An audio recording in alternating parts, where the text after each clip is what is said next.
Good afternoon, everyone. Welcome to the talk show live from Yogyakarta, Indonesia. Nailada is here as the host. I am so happy we can gather in this forum to discussing a very actual and interesting topic, survives in pandemic. The tourism industry, which has already been driving force in Yogyakarta economy, has been one of the sectors most severely impacted by the COVID-19 pandemic. The solution to the COVID-19 pandemic has resulted in policies such as international tourist visit restriction, complicating tourist administration, and public concerns regarding virus infection, which has resulted in a decrease in the number of tourist visits.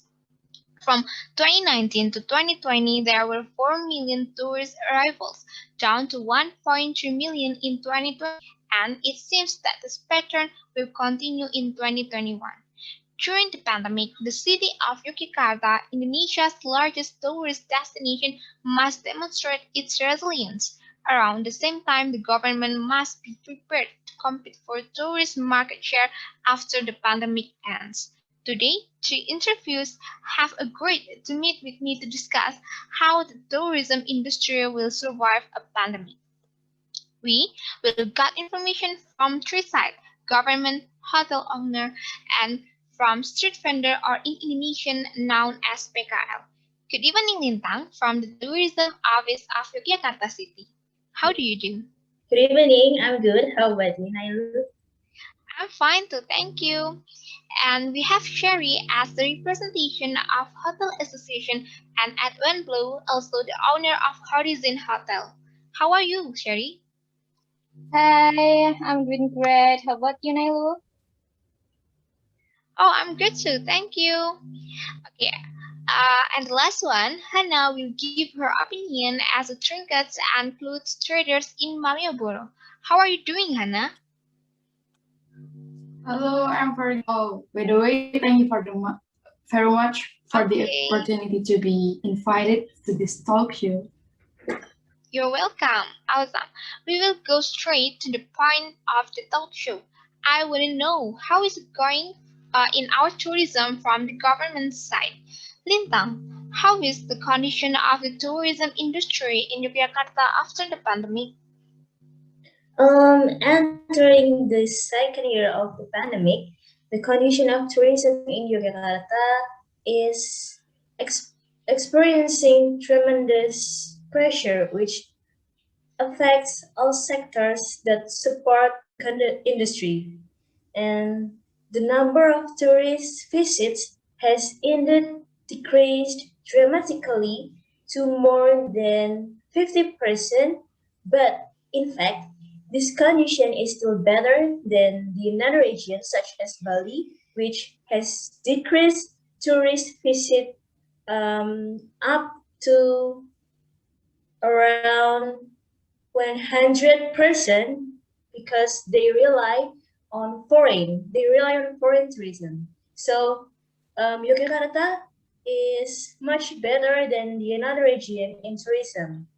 During this pandemic, tourism activities in Yogyakarta still make a move because there are no closing for tourist attractions except at the beginning of the pandemic. And besides that, there is only domestic visitation, so the tourism can go in a good manner. Okay, thank you, Lintang. I want to move to Hannah. Hannah, what is the difference between the income of PKL or street vendors before and after the pandemic? The condition before and after the pandemic definitely were very different for me, especially in terms of my income.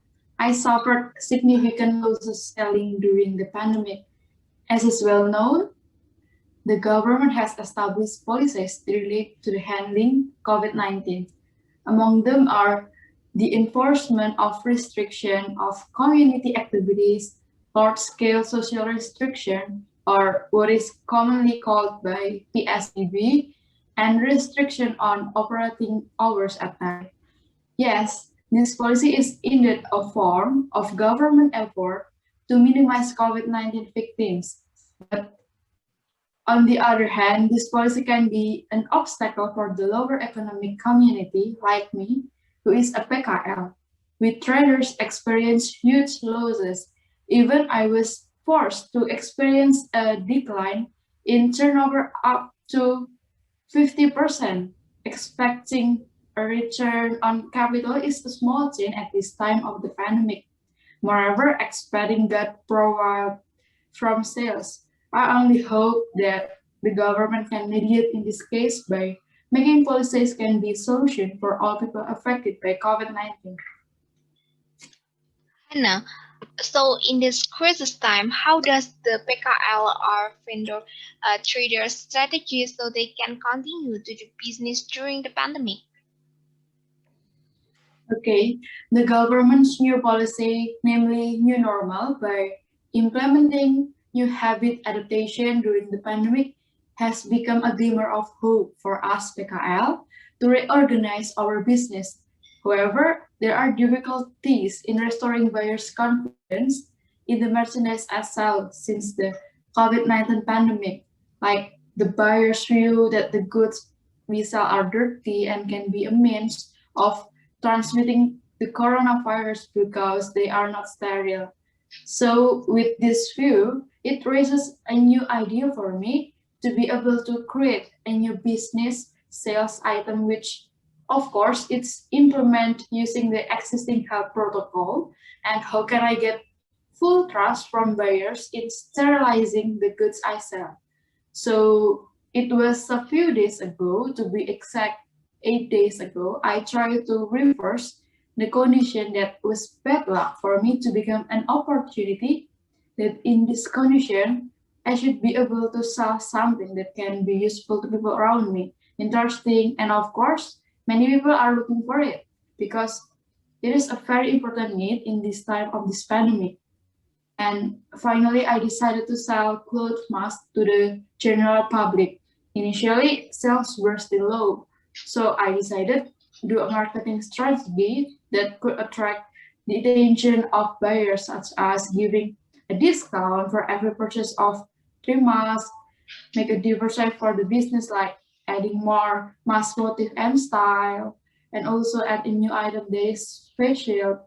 So by buying a guidebook and how to advertise products online, I also offer mask intensively through social media such as Instagram so that my business can be more widely known by the general public. However, after implementing my strategy, buyers began to appear to buy the products. There are even more, some people who want to design a large number of masks for an event. There are also who buy face shields in large quantities to carry out charity activities by distributing face shields for free to children in foster care. So my income has since increased little by little so that I can make ends meet. I got many capital money back and even made a profit the sale of the clothes mask and face shield.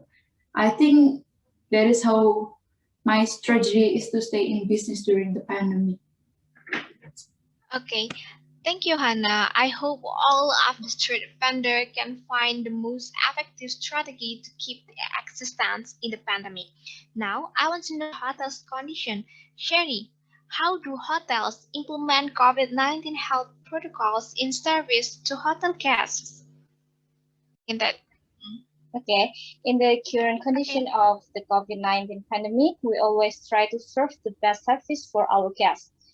Of course, we also must strictly follow the health protocol COVID-19, and to minimize the spread of the virus, we have regulation for our hotels. For the first, we always check the body temperature for guests and staff when entering the hotel. If the body temperature is up to 37 degrees Celsius, the person is prohibited to entering our hotel. Second, always wear a mask and carry out the ethic of coughing and sneezing. Third, sterilize all places in the hotel using disinfectants regularly, and also we are sterilize all cutlery in our restaurant. We also provide We also provide hand washing and hand sanitizer in each specified area. Last, we always do a social distance for all guests and staff at least 1 meter. And for the example, we are limiting the number of people in elevators, setting clear restrictions and others. And also at our hotel, we formed a special task force to supervise and control the implementation of the COVID-19 health protocol in our hotel. All the services that we provide are always prioritizing the comfort of the visitors, and we always try to provide the best service for our guests. Wow, Sherry, those are so affirmative. But I want to know, what is the role of PHRI, our Restaurant and Hotel Association, in encouraging the hotels not to lay off the officer? Okay, the tourism office together with the Association of Indonesian Hotel and Restaurant have made an agreement to as much as possible not to lay off the employees. Thus, all hotels to do are reduce bonuses and shift work so that the employees still have an income and the hotels are drained from the burden of paying the employees. I think this is the best solution for both parties. Thank you, Sherry. We move to Lintang. Lintang, what steps has the Department of Tourism taken to move the tourism industry forward in the midst of the pandemic? Okay, so in supporting the tourism industry, the Yogyakarta City Tourism Office refers to the regulation of the central government, conducting strictly health protocols and avoiding crowds. For this reason, tourism events are still carried out using the hybrid methods, which is the combination of online and offline. Tourism events rely on the dissemination of content through social media technology. The Tourism Office also monitors and evaluates the implementation of health protocols in hotels and restaurants to ensure the safety of visitors. That's it. Last question, Lintang. What is the office's strategy to prepare Jakarta City for tourism after the pandemic? The main tourism in Indonesia, various preparations are also being made to fight over tourists after the pandemic period is over. The Tourism Office has trained tourism industry owners to improve their abilities, skills, and their creativity, and also so many things that they had to improve. The Tourism Office continues to promote tourism through social media by emphasizing minor tours or tours that are not widely known. Okay, thank you all for the discussion, Sherry, Lintang, Hannah. Discussion very interesting and insightful. Hopefully, this discussion will be useful for Yogyakarta's citizen and supporting effort to maintain Yogyakarta City as the main tourism city in the pandemic. Good afternoon, everyone. Stay safe. Okay, thank you.